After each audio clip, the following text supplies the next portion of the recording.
प्रिय दोस्तों नमस्कार। पिछले वाले वीडियो में हमने देवनारायण जी के बारे में पढ़ा था। आज हम बात करते हैं पीरों के पीर बाबा रामदेव के बारे में। प्यारे विद्यार्थियों, बाबा रामदेव ने भी यानी कि अपने कर्म के कारण, अपने पर्चों के कारण लोगों में अपनी आस्था और श्रद्धा का भाव बहुत अच्छे ढंग से जगाए रखा है। आज भी अगर माना जाए तो यानी कि इनके प्रति लोगों की अगाध श्रद्धा और सम्मान का भाव बना हुआ है। तो इनके जीवन के बारे में हम बात करते हैं। देखिएगा कि राजस्थान के पश्चिमी क्षेत्र का एक नगर पोखरण, जो आज परमाणु विस्फोट स्थल के रूप में संसार के मानचित्र पर उभरा है, इसी नगर के समीप आज से लगभग 653 वर्ष पूर्व विक्रमी संवत 1409 में भाद्रपद शुक्ल द्वितीया को रूणीचा के तंवरवंशीय ठाकुर अजमल जी व माता मैणादे के घर रामदेव अवतरित हुए। शेषवावस्था में ही मारवाड़ी कहावत है कि पूतरा पग पालने दिखें को चरितार्थ करते हुए उफनते दूध को नीचे रख माँ मैणादे को चमत्कार दिखाया। कुछ बड़े होते ही गुरु बालकनाथ से शिक्षा लेना प्रारंभ किया। इतिहास, धर्म, दर्शन के साथ साथ अस्त्र शस्त्रों की शिक्षा प्राप्त की। किशोरावस्था में ही पोखरण के पास के कस्बे साथलमेर में भैरव तांत्रिक को मारकर संपूर्ण क्षेत्र को उसके आतंक से मुक्त कराया।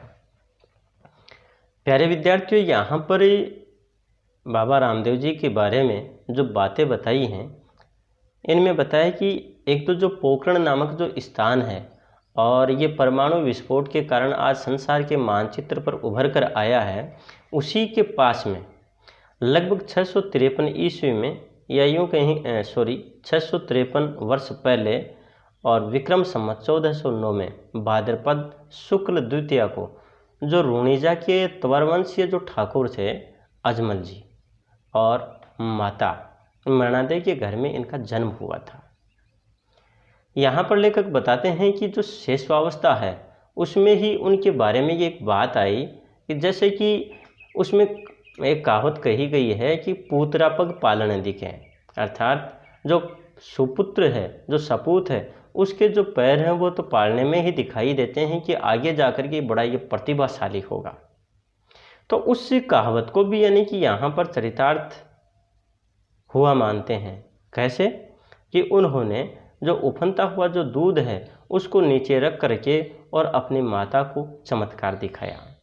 वहीं पर ये कुछ बड़े हुए तो इन्होंने बालकनाथ से शिक्षा ली और वहाँ पर इन्होंने इतिहास, धर्म, दर्शन, इनके शास्त्र साथ साथ जो अस्त्र शस्त्र हैं उनको चलाने की शिक्षा भी इन्होंने अर्जित की।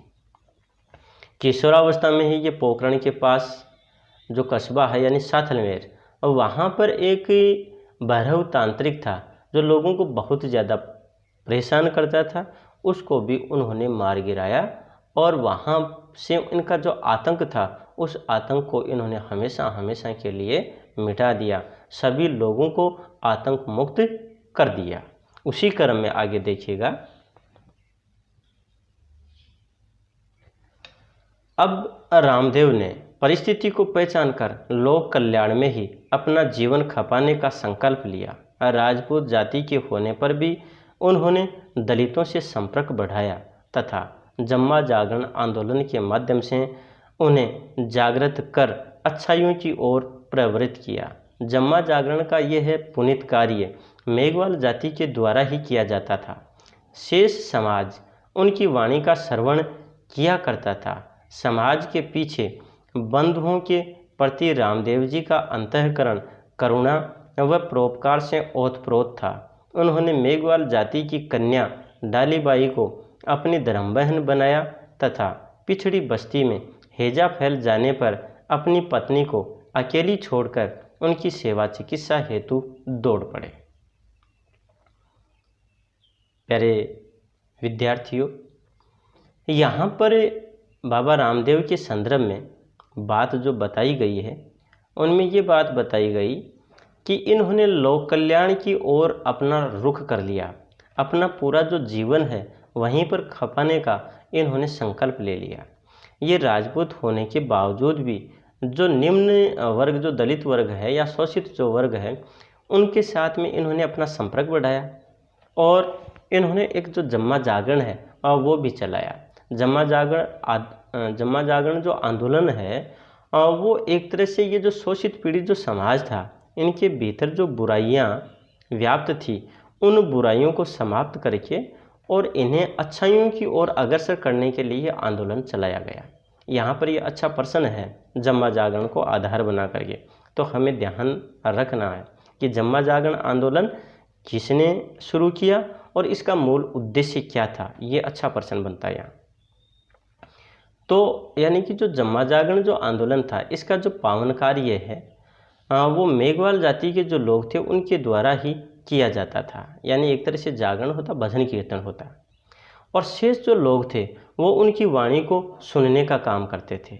समाज के जितने भी जो पिछड़े बंधु थे, उनका यानी रामदेव जी के प्रति या फिर रामदेव जी के प्रति श्रद्धा का भाव तो था ही, वहीं पर रामदेव जी का इनके प्रति जो अंतःकरण है वो करुणा और परोपकार से ओतप्रोत था। कहने का मतलब रामदेव जी ने इस शोषित पीड़ित जो समाज था, जो लोग थे, उनके प्रति बहुत ज़्यादा स्नेह का भाव लिए हुए थे। और इन्होंने जो मेघवाल जाति की ही एक कन्या थी जिसका नाम था डालीबाई, उसको अपनी धर्म बहन बनाया। और पिछड़ी बस्ती में हैजा फैलने के कारण ये अपनी पत्नी को छोड़ करके और वहाँ पर उन लोगों की सेवा चिकित्सा के लिए दौड़ पड़े। कहने का मतलब यानी कि कल्याण भावना, सेवा भावना इनके अंतर मन में कोट कोट करके भरी हुई थी। उसी क्रम में आगे देखिए, रामदेव जी स्वयं सिद्ध योगी व वैद्य की चिकित्सा में पारंगत थे। इस कारण विकलांगता जैसी बीमारियों में उन्होंने लोगों की चमत्कारिक सहायता की। कुष्ठ रोग, हैजा आदि में उनकी चिकित्सा रामबाण थी। इसी कारण वे पीड़ितों को रोग मुक्त कर चमत्कार दिखा सके। उनके चमत्कार पर्चों के रूप में विख्यात हैं। लखी बंजारी की मिश्री को नमक बनाना, 5 पैरों के कटोरे मक्का से पल भर में लाकर उनके सामने रखना, नेतलदे की पंगुता को दूर करना, सारथिये को तथा अपनी बहन सुगना के पुत्र को जीवित करना उनके प्रमुख पर्चे हैं। प्यारे विद्यार्थियों, यहाँ पर एक प्रश्न बनता है कि बाबा रामदेव के द्वारा दिए गए जो पर्चे हैं उनके बारे में बताइए। ध्यान रखिएगा, चमत्कार का नाम ही पर्चा है, तो यहाँ पर चमत्कार के बारे में भी पूछा जा सकता है, तो वहीं पर पर्चा शब्द को संबोधित करते हुए भी प्रश्न किया जा सकता है। इन्होंने यानी कि बहुत सारे पर्चे दिए। ये एक स्वयं सिद्ध योगी थे, तो वहीं पर इन्हें चिकित्सा ज्ञान भी था। और विकलांगता जैसी जो बीमारी हैं उनको दूर करने में तो एक तरह से इन्होंने बहुत चमत्कार दिखाया। जैसे कुष्ठ रोग है, हैजा है, इसमें भी उनकी जो चिकित्सा है वो रामबाण सिद्ध होती थी। और इस प्रकार से इन्होंने यानी कि विभिन्न लोगों को रोग मुक्त किया, चमत्कार दिखाया। और इनके जो चमत्कार हैं वो पर्चों के रूप में विख्यात हैं। इन्होंने अलग जो पर्चे दिए उनमें देखिएगा जो प्रसिद्ध रहे हैं, लखी बंजारी की मिश्री को इन्होंने नमक बना दिया था।